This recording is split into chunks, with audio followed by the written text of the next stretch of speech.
الحمد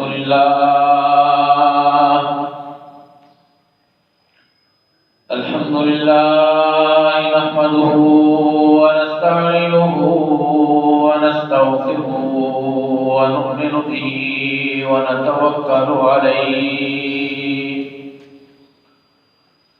ونعوذ بالله من شرور أنفسنا ومن سيئات أعمالنا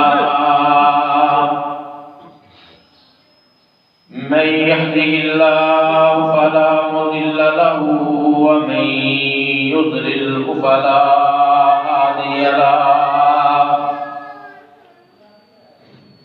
ونشهد أن لا إله إلا الله وحده لا شريك له وأشهد أن محمدًا عبده ورسوله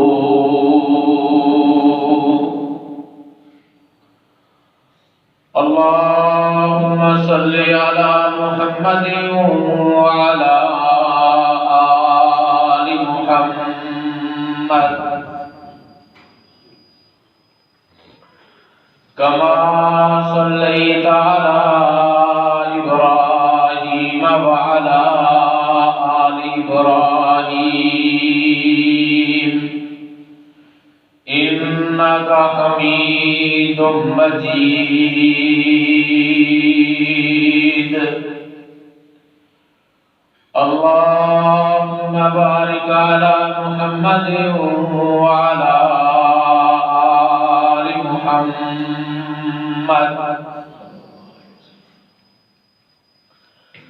كما باركت على إبراهيم وعلى آل إبراهيم إنك حميد مجيد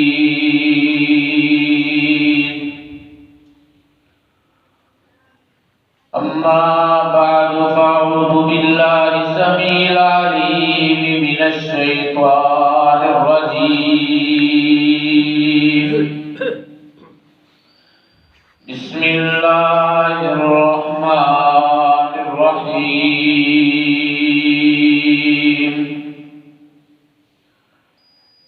إن الذين يحبون أن تشيع الفاحشة في الذين آمنوا لهم عذاب أليم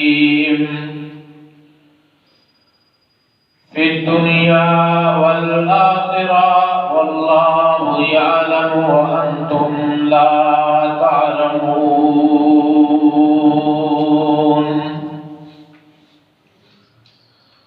وقال الله تعالى في مقام آخر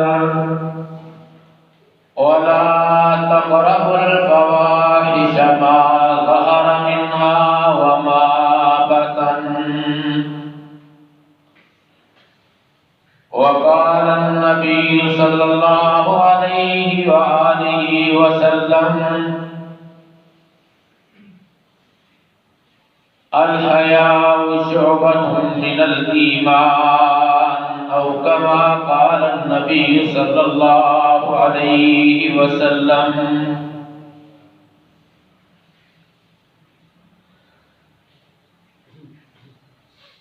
إن الذين يحبون أن تشيع الفاحشة بے شک وہ لوگ جو یہ بات پسند کرتے ہیں کہ فحاشی پھیل جائے فی الذین آمنوا ایمان والوں میں لہم عذاب علیم ان کے لیے دردناک عذاب ہے فی الدنیا والآخرہ دنیا اور آخرت میں واللہ یعلم وانتم لا تعلمون اور اللہ جانتے ہیں تم نہیں جانتے ہو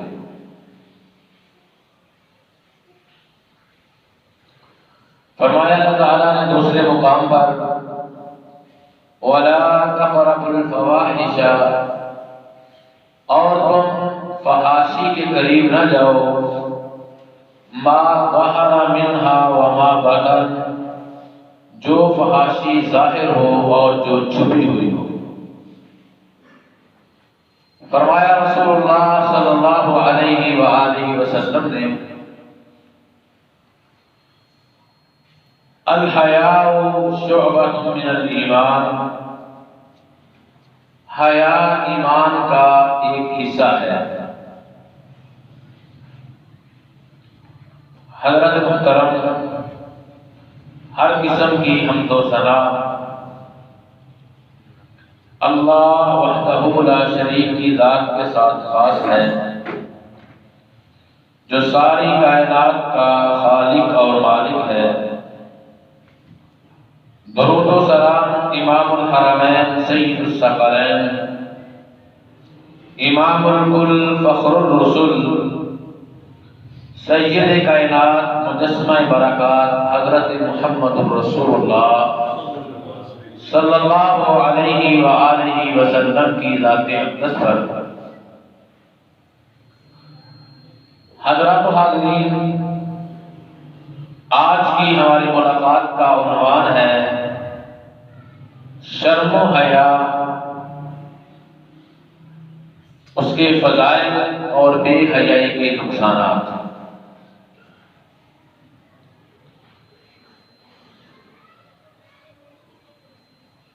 اور آج کا جو میرا عنوان ہے جن بنیادی نکات پر مشتمل ہے، وہ پہلی چیز ہے شرم و حیا کسے کہتے ہیں، دوسری چیز بے حیائی کا تہوار ویلنٹائن ڈے، اس کی تاریخ کیا ہے، تیسری بات کہ اللہ تعالیٰ نے بے حیائی کو ختم کرنے کے لیے کس کس انداز میں فرمودات جاری فرمائے ہیں، اور چوتھی بات حیا کے فائدے کیا ہیں، پانچویں بات بے حیائی کے نقصانات کیا ہیں،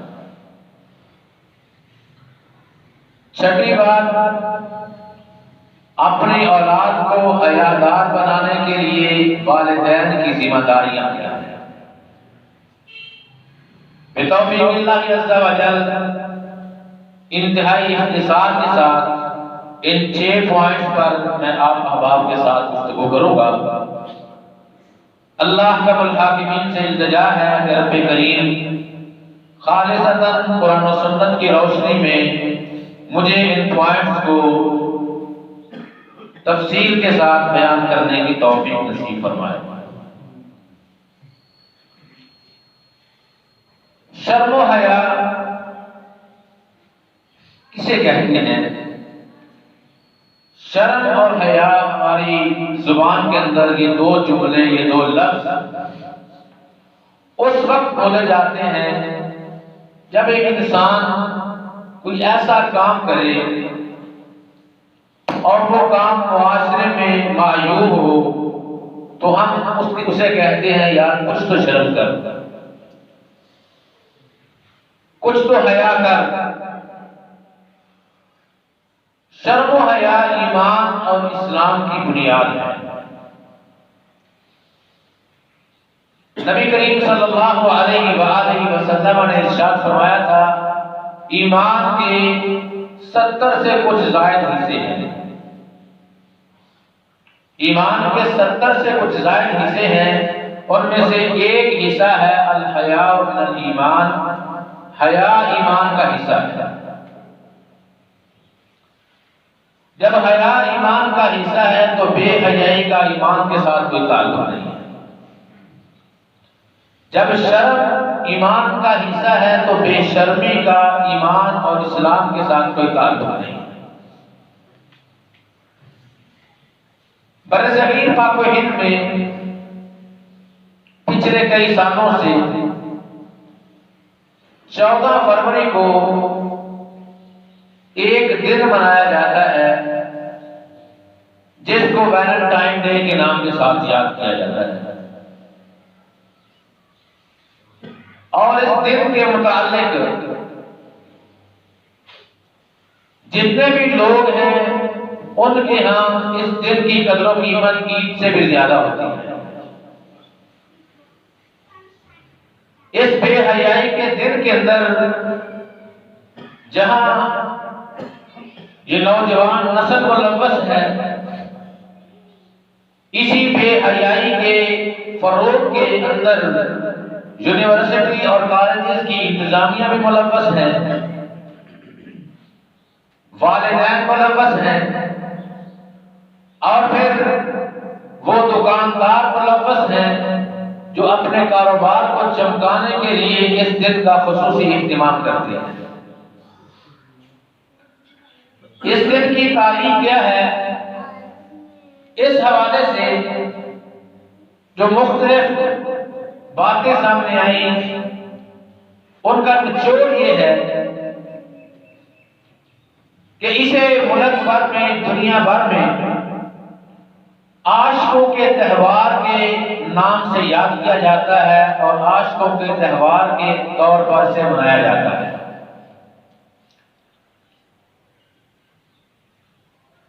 سینٹ ویلنٹائن یہ ایک رومی مبلغ تھا، اسے عیسائی حکومت نے، عیسائی حکمرانوں نے قید کیا اور اسے مجبور کیا کہ تم عیسائیت کو قبول کرو، لیکن اس نے عیسائیت کو قبول کرنے سے انکار کر دیا۔ تو رومی حکمرانوں نے اس ویلنٹائن نامی فرد کو جیل میں بند کر دیا۔ جس جیل میں سے بند کیا گیا اس جیلر کی بیٹی سے اسے محبت ہو گئی۔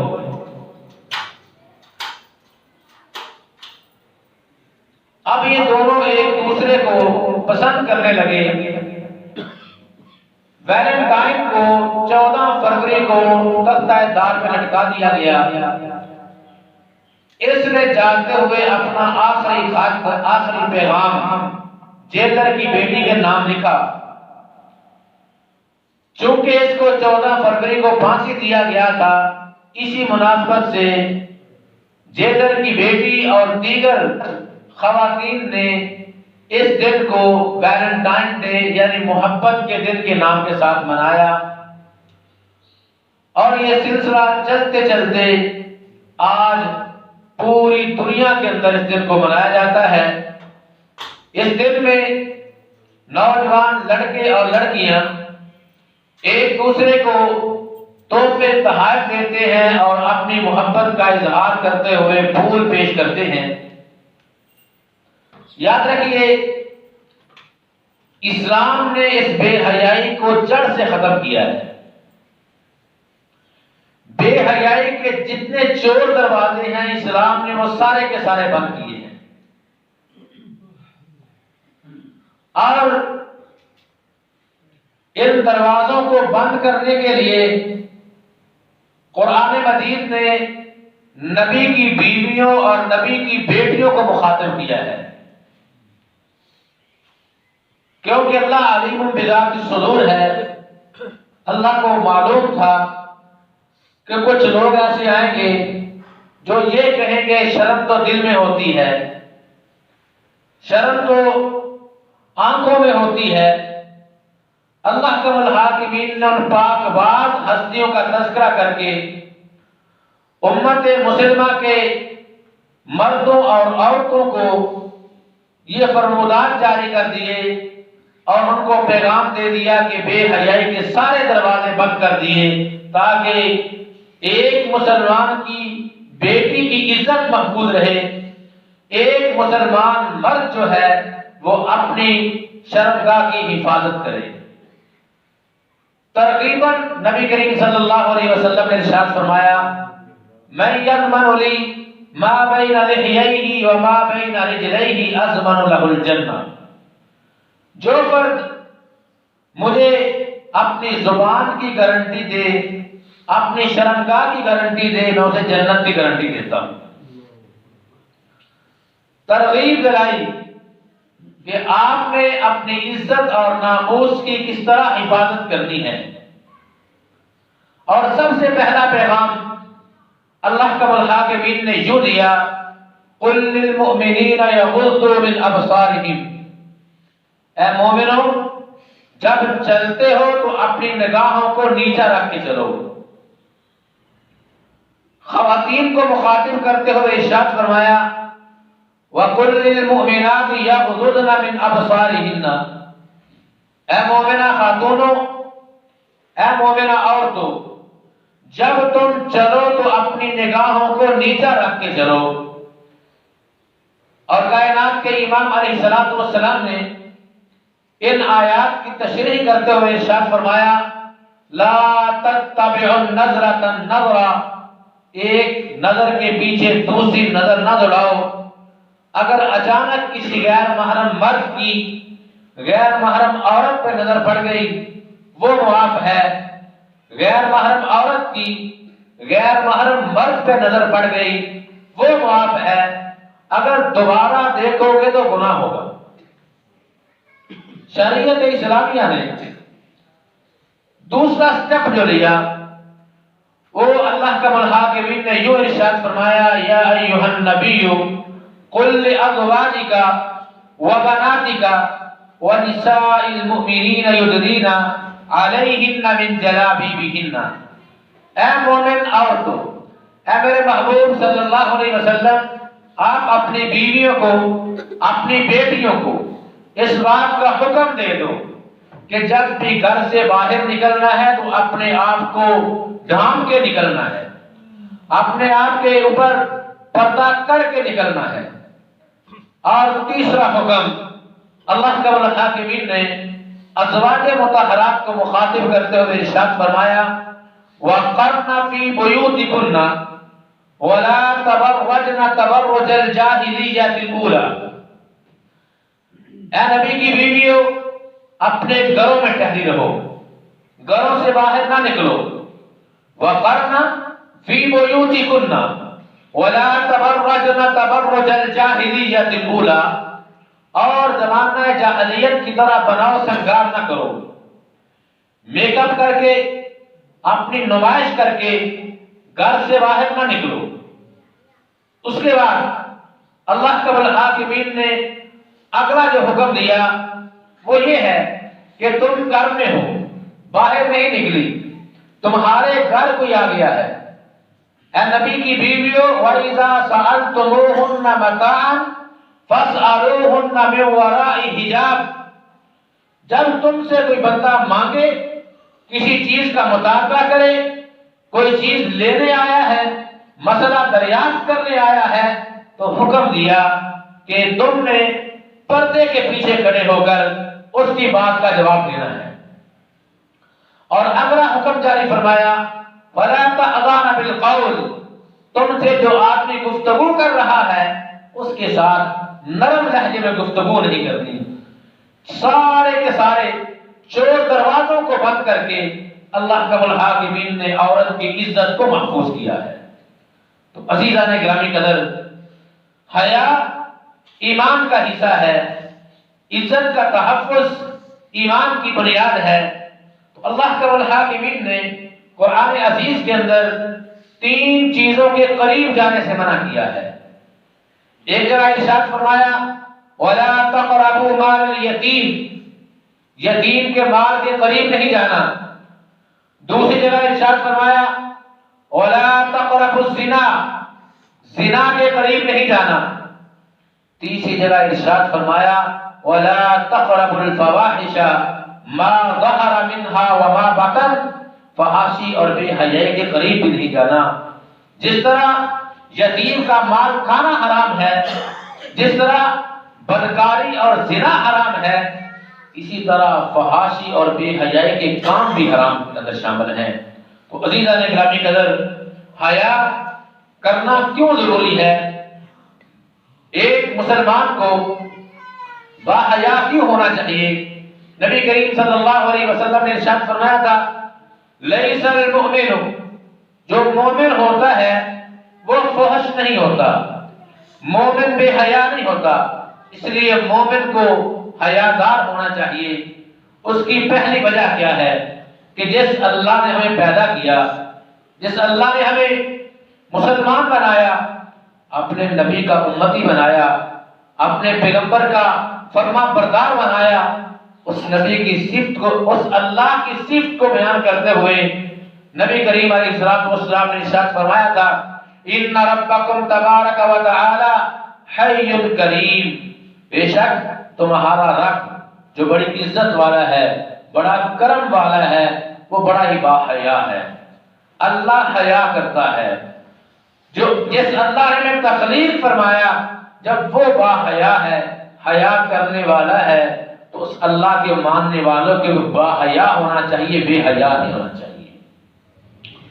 دوسری بنیاد، نبی کریم صلی اللہ علیہ وسلم نے ارشاد فرمایا، سنن ابن ماجہ کی حدیث ہے، کائنات کے امام فرماتے ہیں ان لکل دین خلقا، اللہ تعالیٰ نے ہر مذہب، ہر دین کی ایک عادت کو خاص کیا ہے، ہر مذہب کی ایک نشانی ہوتی ہے۔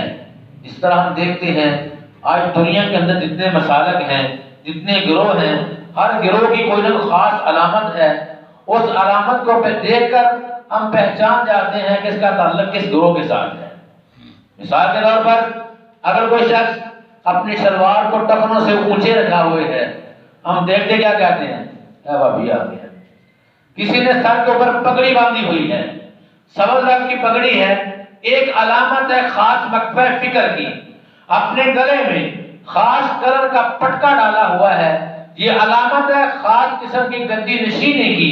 کائنات کے امام نے فرمایا ہر دین کے خاص علامت ہے، وَخُلُقُ الْإِسْلَامِ الْحَيَاءُ، اور اسلام کی خاص علامت حیا ہے۔ مومن باحیا ہوتا ہے۔ تیسری بات، نبی کریم صلی اللہ علیہ وسلم نے ارشاد فرمایا تھا الایمان بضع وستون شعبہ، کہ ایمان کے 60 سے کچھ اوپر درجے ہیں، ایمان کے 60 سے کچھ اوپر درجے ہیں، والحیاء شعبۃ من الایمان، اور حیا ایمان کا شعبہ ہے۔ یہ تین چیزیں ہمیں اس بات کا حکم دیتی ہیں، ہمیں ترغیب دلاتی ہیں کہ ہم خود بھی باحیا بنیں، ہم اپنی اولادوں کو بھی باحیا بنائیں، ہم نہ خود بے حیائی کا ارتکاب کریں، نہ اپنی اولادوں کو بے حیائی کی طرف لے کر جائیں۔ کیا سمجھتے ہیں؟ اللہ اکبر کبیرہ، جن بچوں کے جن والدین کے بچے مختلف یونیورسٹیز میں پڑھتے ہیں، کیا ہم اور یونیورسٹیز کے حالات سے بے خبر ہیں کہ وہاں کیا ہوتا ہے، وہاں کس انداز کے ساتھ بے حیائی کے سارے کے سارے جو عوامل ہیں وہ مہیا کیے جاتے ہیں۔ اگلی بات، نبی کریم صلی اللہ علیہ وسلم کے پاس ایک صحابی آئے، آ کر عرض کرتے اللہ کے پاک پیغمبر مجھے کوئی نصیحت کیجیے۔ آج ہم بھی کسی بڑے کے پاس جاتے ہیں، کسی عقل مند دانا کے پاس جاتے ہیں، اسے کوئی نصیحت مانگنے کے لیے کہ حضرت مولانا صاحب، شیخ صاحب، بزرگوں کو نصیحت کرو، آپ نے زندگی کا ایک عرصہ گزارا ہے، زندگی کا نچوڑ تو بتلا دو۔ اسی طرح یہ صحابی کائنات کے امام کے پاس آئے، آ کر عرض کرتے ہیں اوصینی یا رسول اللہ صلی اللہ علیہ وسلم، اللہ کے پاک پیغمبر مجھے کوئی نصیحت کیجیے۔ تو تاجدار مدینہ علیہ الصلوۃ والسلام نے فرمایا تھا اوصیکا ان تستحی من اللہ کما تستحی رجلا من صالح القوم، میں تمہیں نصیحت کرتا ہوں جس طرح تو اپنی قوم کے وڈیروں سے حیا کرتا ہے، اپنی قوم کے بڑوں کے سامنے تو اللہ کی بغاوت نہیں کرتا، اسی طرح اللہ سے بھی حیا کیا کر، کیونکہ ہو سکتا ہے تیرے بڑے تمہیں معاف کر دیں، ہو سکتا ہے تیرے بڑوں کی سزا بہت تھوڑی ہو، لیکن جو اللہ کی سزا ہے وہ بہت سخت ہے۔ ان بطش ربک لشدید۔ تو عزیزان گرامی قدر، پانچویں بات، ہمیں حیا کیوں کرنی چاہیے؟ پانچویں وجہ، نبی کریم صلی اللہ علیہ وسلم نے ارشاد فرمایا تھا من لا یستحی من الناس لا یستحی من اللہ، جو لوگوں سے شرم محسوس نہیں کرتا وہ اللہ سے شرم کیسے محسوس کر سکتا ہے؟ اس لیے یہ احادیث ہمیں اس بات کا حکم دیتی ہے کہ ہم ہر وقت اللہ سے شرم محسوس کریں۔ ہمیں کوئی نہیں دیکھ رہا لیکن ہمارا رب ہمیں دیکھ رہا ہے۔ چھٹی بات نبی کریم صلی اللہ علیہ وسلم نے حیا کرنے کی وجہ جو بیان فرمائی وہ یہ ہے، آقا فرماتے ہیں الحیاء خیر کلہ، حیا کے اندر ساری کی ساری بلائیاں ہیں، حیا تمام بلائیوں کی بنیاد ہے۔ والحیاء لا یأتی بخیر، اور حیا سے ہمیشہ خیر ہی آتی ہے، یہ بنیاد ہے۔ ہمیں اس بات کا حکم دیتی ہے کہ ہم اپنی زندگی میں باحیا بن کے رہیں۔ ساتویں بات نبی کریم صلی اللہ علیہ وسلم نے ارشاد فرمایا تھا الحیاء والایمان قرنا جميعا، حیا اور ایمان دونوں ساتھ ساتھ ہیں، قرنا جميعا دونوں ساتھ ساتھ ہیں۔ فَإِذَا رُفِعَ أَحَدُهُمَا رُفِعَ الْآخَرُ، اگر ان میں سے ایک چیز ختم ہو جائے دوسری آٹومیٹک ختم ہو جاتی ہے۔ حیا ہے تو ایمان ہے، اگر حیا نہیں تو ایمان نہیں۔ اس لیے یہ احکامات ہمیں اس بات کے پابند بناتے ہیں کہ ہم باحیا بن کے رہیں۔ نویں بات نبی کریم صلی اللہ علیہ وسلم نے ارشاد فرمایا تھا الحیاء من الایمان والایمان فی الجنہ، کہ لوگوں حیا آدمی کو جنت میں لے کر جاتی ہے۔ الحیاء من الایمان، حیا ایمان کا حصہ ہے، والایمان من الجنہ، اور ایمان ایسا عمل ہے جو انسان کو جنت میں لے کر چلا جاتا ہے۔ اگلی بات کائنات کے امام علیہ الصلوۃ والسلام نے فرمایا ما کان الحیاء فی شیء الا زانہ، جس چیز کے اندر حیا آ جاتی ہے وہ اس معاشرے کو، اس ماحول کو، اس گھر کو مزین اور خوبصورت بنا دیتی ہے۔ حیا معاشرے کو مزین کرتی ہے، جبکہ بے حیائی جو ہے یہ معاشرے کو اس کی صورت کو بد بنا دیتی ہے۔ عزیزان گرامی قدر، یہ 9 مختلف چیزیں ہیں جو ہمیں اس بات کی پابند بناتی ہیں کہ ہم بے حیا نہ بنیں بلکہ باحیا بنیں، ہم شرم و حیا کے پیکر بنیں۔ نبی کریم صلی اللہ علیہ وسلم کی صفات میں سے ایک خاص صفت یہ تھی، وہ آقا علیہ الصلوۃ والسلام شرم و حیا کی بہترین مثال تھے۔ صحابہ بیان کرتے ہیں کہ نبی علیہ الصلوۃ والسلام ایک کنواری لڑکی سے زیادہ شرمایا کرتے تھے، اور شرم و حیا اتنا عظیم عمل ہے، اللہ کی قسم ایک عورت شرم و حیا کی چال چلی تھی، اللہ نے اس کی چال کو قرآن بنا دیا تھا۔ شرم و حیا کی چال چلی، شعیب علیہ السلام کی بیٹی نے موسیٰ علیہ السلام کے سامنے تصورات میں جا کر سوچیے، حضرت ذی وقار وہ نبی ہے، نبی کون؟ جس کو کلیم اللہ کہا جاتا ہے، سیدنا موسیٰ علیہ السلام، اور بیٹی نبی کی ہے شعیب نبی کی بیٹی، وہ بھی پاکیزہ دل، وہ بھی پاکیزہ دل، وہ بھی پاکیزہ ہے، وہ بھی پاکیزہ ہے، اس کی جو رہنمائی ہے وہ خود کر اللہ کر رہا ہے، نبی موسیٰ کی رہنمائی اللہ فرما رہے ہیں، اور شعیب نبی کی بیٹی کی تربیت نبی نے کی ہے۔ حضرت ذی وقار اب یہ بیٹی چلی ہے، جب یہ چلی اللہ کا الحاکمین نے قرآن بنا کے نازل فرمایا تھا قالت احداہما یا ابا استاجرہ ان خیر من استاجرت القوی الامین۔ حضرت ذی وقار قالت احداہما تمشی علی استحیاء، جب یہ چلی تو شرم و حیا کی چال چلی۔ عزیزان گرامی قدر، اس عورت نے آج کی لڑکی عورت کے نام یہ پیغام دیا ہے کہ اپنی چال کے اندر لوچ اور لچک پیدا نہ کر، اپنی گفتگو کے اندر نرمی پیدا نہ کر، اپنی گفتگو کے اندر اس طرح کے الفاظ استعمال نہ کر کہ کہیں جو دیکھنے والا ہے اس کے دل کے اندر تیرے بارے میں برا خیال پیدا نہ ہو جائے، بلکہ اس عورت نے شرم و حیا کی چال چل کے امت مسلمہ کی بیٹی کے نام یہ پیغام دیا ہے اگر تو میری چال کی پیروی کرے گی تو جہاں میں جاؤں گا اللہ تجھے میرے ساتھ جنت میں ضرور داخل کرے گا۔ حضرت ذی وقار بے ایک ایسا جرم ہے جو انسان کو جہنم میں لے کر چلا جاتا ہے۔ بے حیائی کا آغاز آنکھ سے ہوتا ہے۔ نبی کریم صلی اللہ علیہ وآلہ وسلم نے اس بات کو ارشاد فرمایا تھا، فرمایا ایاکم والطریقی ایاکم والجلوس علی الطرق، لوگوں راستوں پہ نہ بیٹھا کرو، راستوں پہ نہ بیٹھا کرو۔ اللہ کے پاک پیغمبر بازاروں میں بیٹھنا ہماری مجبوریاں ہیں، وہ آقا کریم فرماتے ہیں اگر تم نے بیٹھنا ہی ہے تو پھر راستے کا حق ادا کرنا ہوگا۔ ان حقوق میں سے ایک بنیادی حق کیا ہے؟ غضوا ابصارکم، اپنی نگاہوں کو نیچا رکھنا ہے۔ نگاہ اور آنکھ جو ہے یہ بے حیائی کی بنیاد ہوتی ہے۔ جب انسان کسی کی طرف دیکھتا ہے، وہ مرد ہو یا عورت، دیکھتے ہی وہ اس کے دل میں اتر جاتا ہے، یا کسی کو اپنے دل میں اتار لیتا ہے تو بے حیائی اور فحاشی کا سلسلہ شروع ہوتا ہے۔ اس لیے اللہ رب العالمین نے مرد کو حکم دیا قل للمؤمنین یغضوا من ابصارہم، اپنی نگاہوں کو نیچا رکھو۔ عورت کو حکم دیا یا ایھا النبی قل لازواجک وبناتک ونساء المؤمنین یدنین علیہن من جلابیبہن، جب گھر سے نکلنا ہے تو اپنے آپ کو ڈھانپ کے نکلنا ہے۔ جہاں مرد کو پابند کیا وہاں عورت کو بھی پابند کیا ہے، جہاں مرد کے اوپر پابندیاں لگائی ہیں وہاں عورت کے اوپر بھی قید لگا دی ہے۔ اس انداز کے ساتھ تم نے زندگی بسر کرنی ہے۔ مرد کو کہا کہ تم نے اپنی زندگی کو گزارنے کے لیے، حصول معیشت کے لیے گھر سے نکلنا ہے۔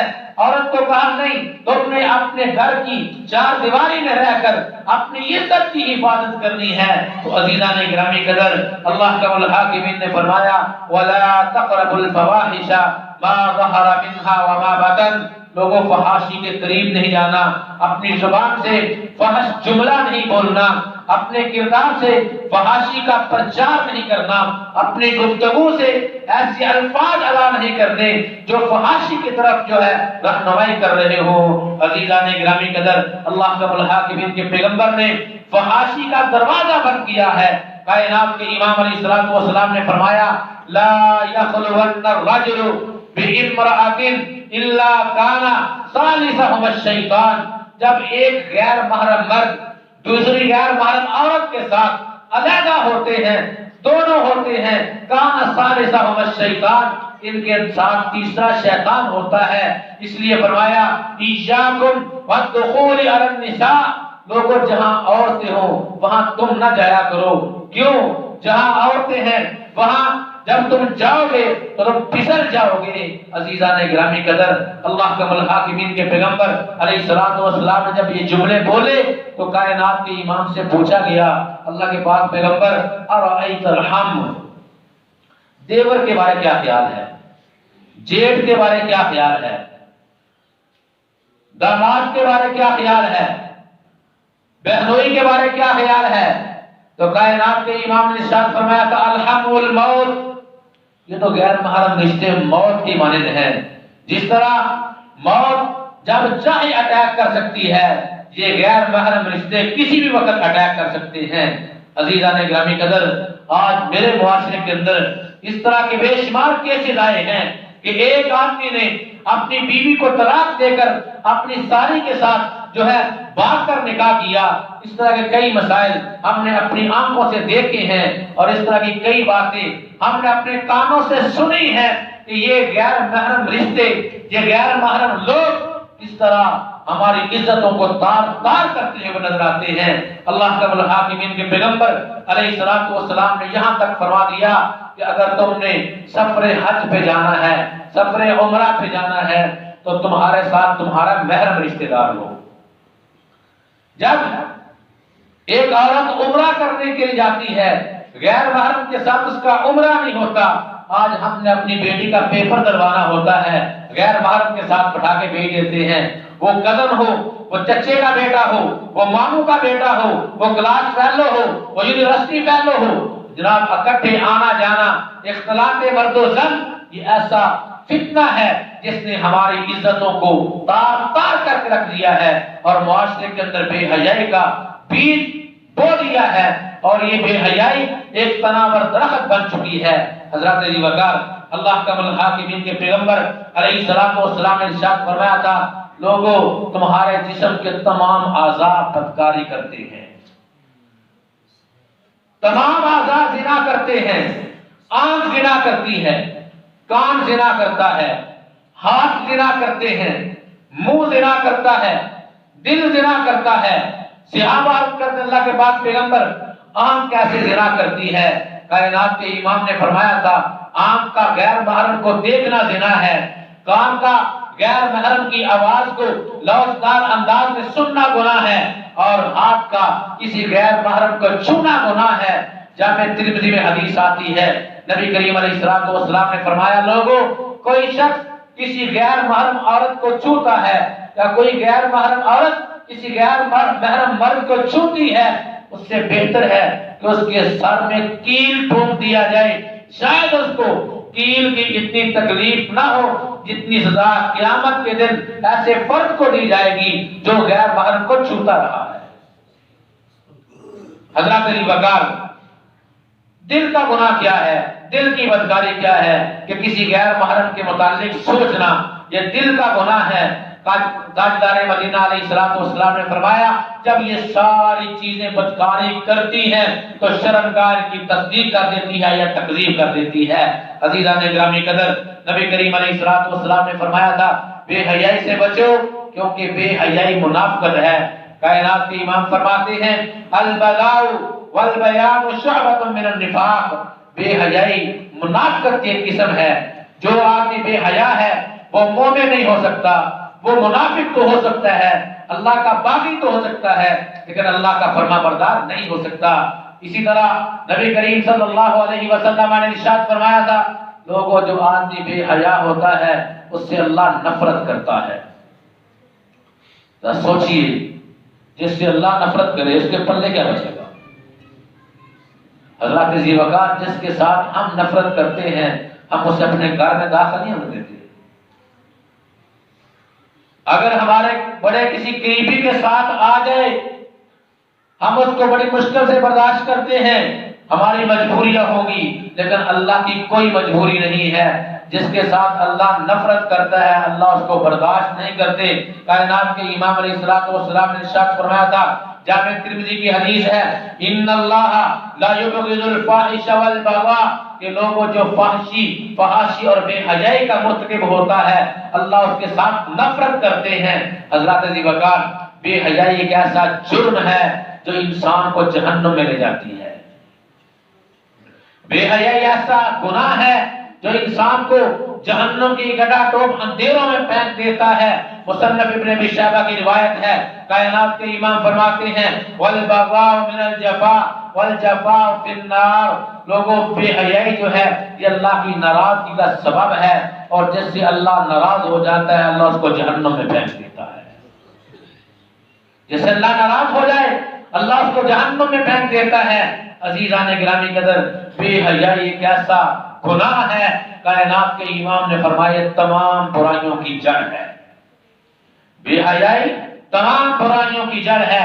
تاجدار مدینہ علیہ السلام ایک آدمی کے پاس سے گزر رہے تھے، وہ اپنے چھوٹے بھائی کو واعظ کر رہا تھا، اسے نصیحت کر رہا تھا، اللہ سے ڈر، کچھ شرم کیا کر، تجھے حیا نہیں آتی؟ تاجدار مدینہ علیہ السلام فرماتے ہیں، دعہو، اس کو چھوڑ دے، اس کو اس کے حال پہ چھوڑ دے، اذا لم تستحی فاصنع بما شئت، جب تجھ سے حیا ختم ہو جائے پھر جو مرضی کرتا پھر،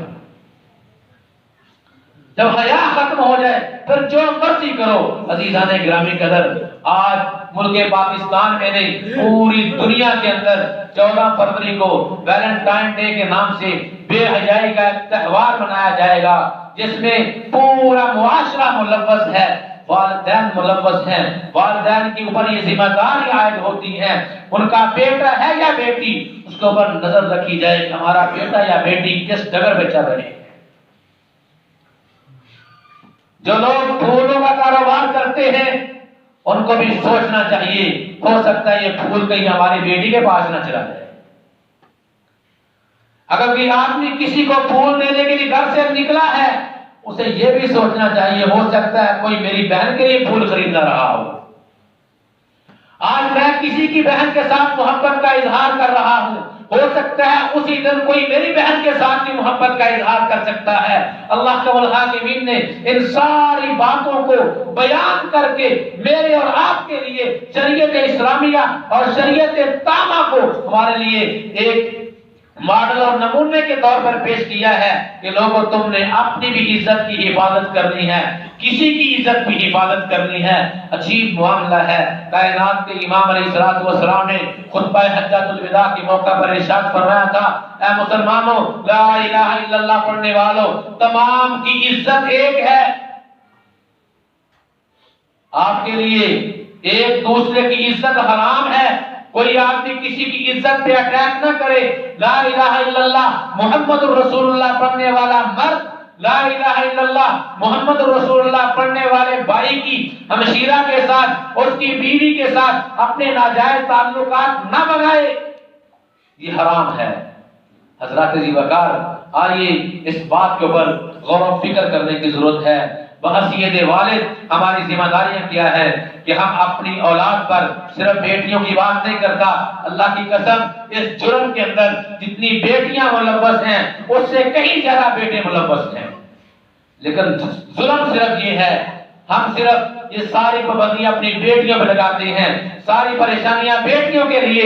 ٹھیک ہے، اللہ رب العالمین نے ان کی عزت کے تحفظ کے لیے ان کو گھر میں رہنے کا حکم دیا ہے، ان کو پردہ کرنے کا حکم دیا ہے۔ کائنات کے رب کی قسم ہے، اللہ رب العالمین نے جب پردے کے احکامات جاری فرمائے پہلے مردوں کو مخاطب کیا ہے۔ بیٹوں کے اوپر بھی نظر رکھنا ہوگی، ہمارے بیٹے کہاں جاتے ہیں؟ اگر بیٹی گناہ کرے جس طرح وہ جرم ہے، بیٹا گناہ کرے جس طرح وہ بھی جرم ہے۔ اللہ نہ کرے کسی کے ساتھ اس طرح کا معاملہ ہو، اگر کسی کا بیٹا کسی کی بیٹی کو بھگا کر نکاح کر لیتا ہے، ہم اس کے دفاع میں کھڑے ہو جاتے ہیں کہ ہمارا بیٹا ہے۔ اگر کسی کی بیٹی کو اس طرح کا جرم کر دیتی ہے، ہم اسے قتل کر دیتے ہیں، اس کے ٹوٹے کر دیتے ہیں۔ عزیزان گرامی قدر، اگر بیٹا جرم کرتا ہے وہ بھی مجرم ہے، بیٹی جرم کرے وہ بھی مجرم ہے۔ بحیثیت والد یہ ہماری ذمہ داری ہے کہ ہم اپنی اولاد کے اوپر نظر رکھیں۔ اور یہ بگاڑ کب پیدا ہوتا ہے؟ جب بچے یا بچیاں چھوٹی ہوتی ہیں۔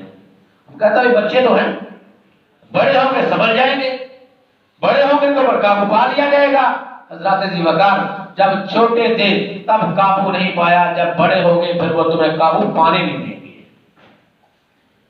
حضرات ذی وقار، یہ دن بڑے جوش و خروش کے ساتھ کالجز اور یونیورسٹی میں بطور تہوار کے منایا جاتا ہے۔ وہاں باقاعدہ طور پر پروگرامز ہوتے ہیں۔ ملک پاکستان کے اندر مختلف بازاروں میں بازار سجتے ہیں، لوگ یہ سارے معاملات کرتے ہوئے نظر آتے ہیں۔ بحیثیت مسلمان، بحیثیت باپ، بحیثیت بھائی، بحیثیت انسان، ہماری وہ ذمہ داریاں ہیں کہ ہم اس تہوار کو ختم کرنے کے لیے اس کی راستے میں رکاوٹ بنے، اپنی اولادوں پہ نظر رکھیں۔ ظاہری بات ہے جو پھول لینے والے بھی ہماری اولادیں ہیں، دینے والے بھی ہماری اولادیں ہیں، کوئی باہر سے نہیں آئے گا، سارے پاکستان کے لوگ گجرانوالہ کے لوگ ہیں۔ اللہ کا الحاکمین ہمیں اس بات کو سمجھنے کی اور غور و فکر کرنے کی توفیق نصیب فرمائے۔ سبحان ربک رب العزت عما یصفون وسلام علی المرسلین والحمد للہ رب العالمین۔